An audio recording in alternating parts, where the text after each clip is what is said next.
File 21. Poets. "Since I have known the body better," said Zarathustra to one of his disciples, "the spirit hath only been to me symbolically spirit, and all the imperishable, that is also but a simile."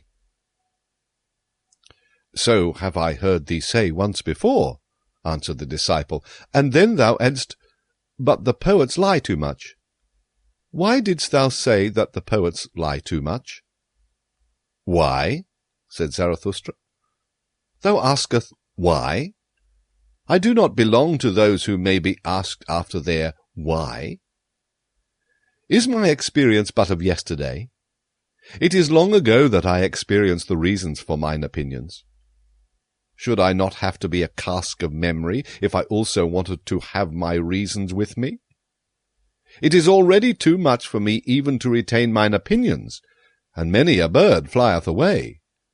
And sometimes also do I find a fugitive creature in my dovecote, which is alien to me, and trembleth when I lay my hand upon it." "But what did Zarathustra once say unto thee? That the poets lie too much? But Zarathustra is also a poet. Believest thou that he there spoke the truth? Why dost thou believe it?" The disciple answered, "I believe in Zarathustra." But Zarathustra shook his head and smiled. "Belief doth not sanctify me," said he, "least of all the belief in myself. But granting that someone did say in all seriousness that the poets lie too much, he was right. We do lie too much. We also know too little, and are bad learners, so we are obliged to lie.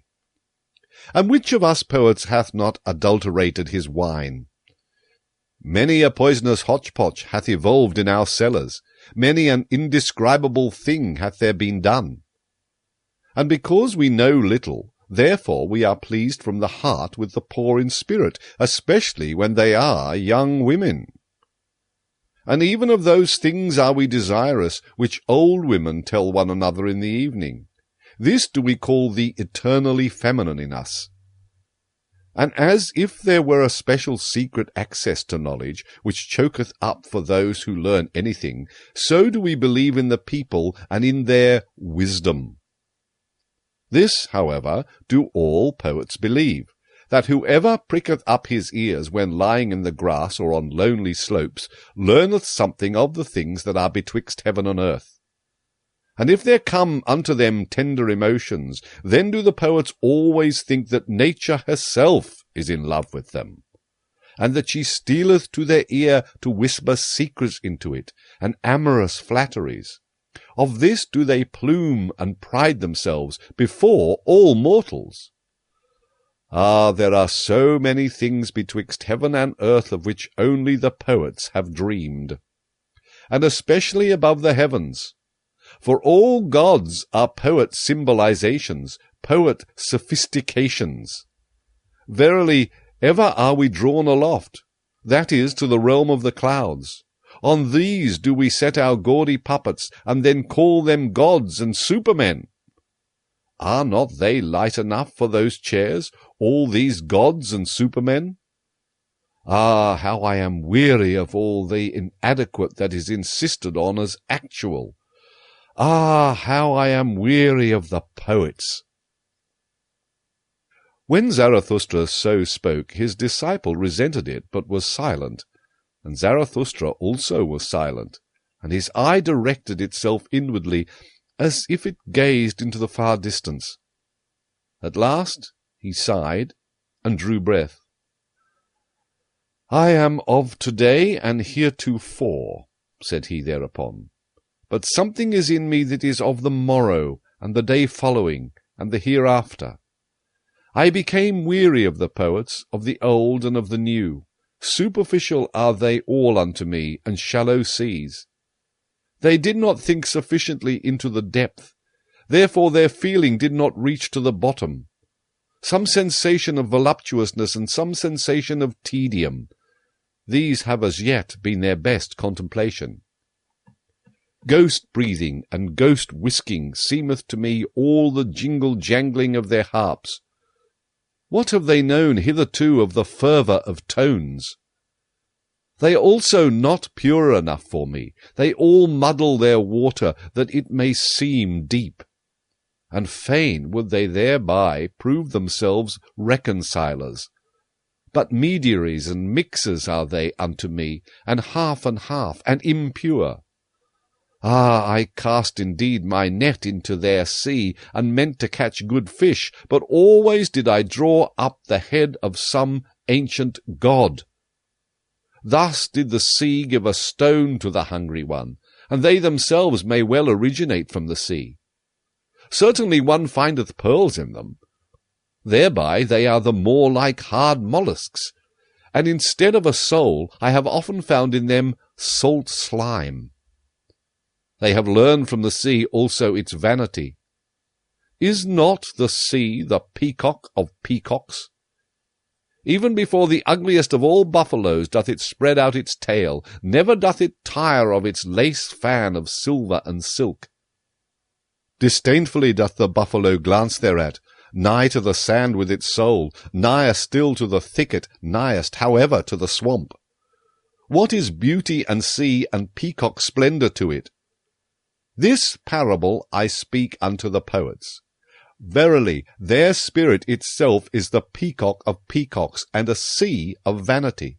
Spectators seeketh the spirit of the poet, should they even be buffaloes.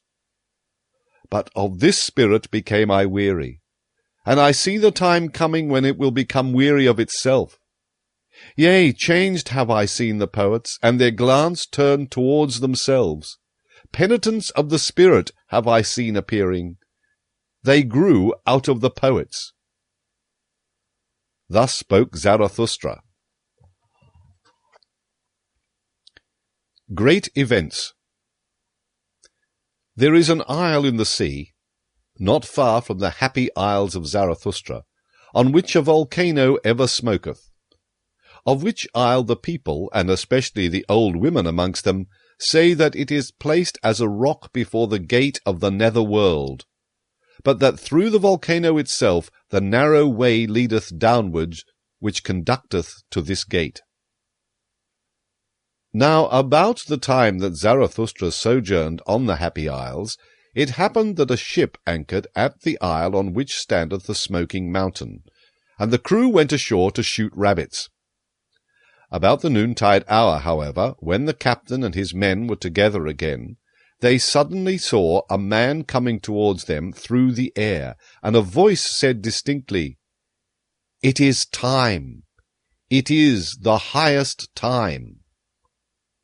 But when the figure was nearest to them, it flew past quickly, however, like a shadow in the direction of the volcano, then did they recognize with the greatest surprise that it was Zarathustra. For they had all seen him before except the captain himself, and they loved him as the people love, in such wise that love and awe were combined in equal degree. "Behold," said the helmsman, "there goeth Zarathustra to hell." About the same time that these sailors landed on the Fire Isle, there was a rumour that Zarathustra had disappeared. And when his friends were asked about it, they said that he had gone on board a ship by night without saying whither he was going. Thus there arose some uneasiness. After 3 days, however, there came the story of the ship's crew in addition to this uneasiness. And then did all the people say that the devil had taken Zarathustra.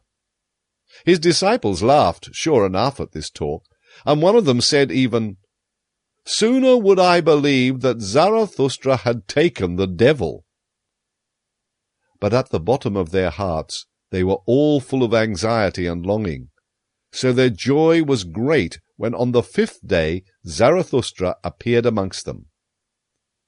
And this is the account of Zarathustra's interview with the fire-dog. "The earth," said he, "hath a skin, and this skin hath diseases. One of these diseases, for example, is called man. and another of these diseases is called the fire dog. Concerning him men have greatly deceived themselves, and let themselves be deceived. To fathom this mystery did I go o'er the sea, and I have seen the truth naked verily, I barefooted up to the neck. Now do I know how it is concerning the fire dog, and likewise concerning all the spouting and subversive devils, of which not only old women are afraid. Up with thee, fire dog, out of thy depth, cried I, and confess how deep that depth is. Whence cometh that which thou snortest up? Thou drinkest copiously at the sea, that doth mine embittered eloquence betray. In sooth, for a dog of the depth, thou takest thy nourishment too much from the surface. At the most, I regard thee as the ventriloquist of the earth, and ever, when I have heard subversive and spouting devils speak, I have found them like thee, embittered, mendacious, and shallow. Ye understand how to roar and obscure with ashes. Ye are the best braggarts, and have sufficiently learned the art of making dregs boil. Where ye are, there must always be dregs at hand, and much that is spongy, hollow, and compressed. It wanteth to have freedom. Freedom ye all roar most eagerly, but I have unlearned the belief in great events, when there is much roaring and smoke about them. And believe me, friend Hullabaloo, the greatest events are not our noisiest, but our stillest hours. Not around the inventors of new noise, but around the inventors of new values doth the world revolve. Inaudibly it revolveth. And just own to it. Little had ever taken place when thy noise and smoke passed away. What, if a city did become a mummy, and a statue lay in the mud? And this do I say also to the o'erthrowers of statues. It is certainly the greatest folly to throw salt into the sea, and statues into the mud. In the mud of your contempt lay the statue. But it is just its law, that out of contempt its life and living beauty grow again. With diviner features doth it now arise, seducing by its suffering, and verily it will yet thank you for o'erthrowing it, ye subverters. This counsel, however, do I counsel to kings and churches, and to all that is weak with age or virtue. Let yourselves be o'erthrown, that ye may again come to life, and that virtue may come to you.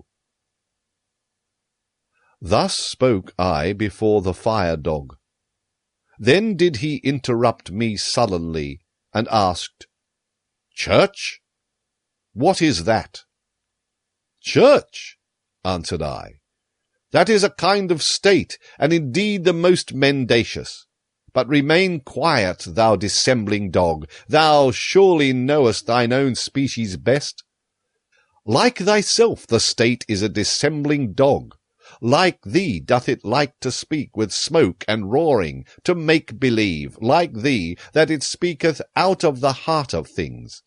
For it seeketh by all means to be the most important creature on earth, the state, and people think it so. When I had said this, the fire dog acted as if mad with envy. What?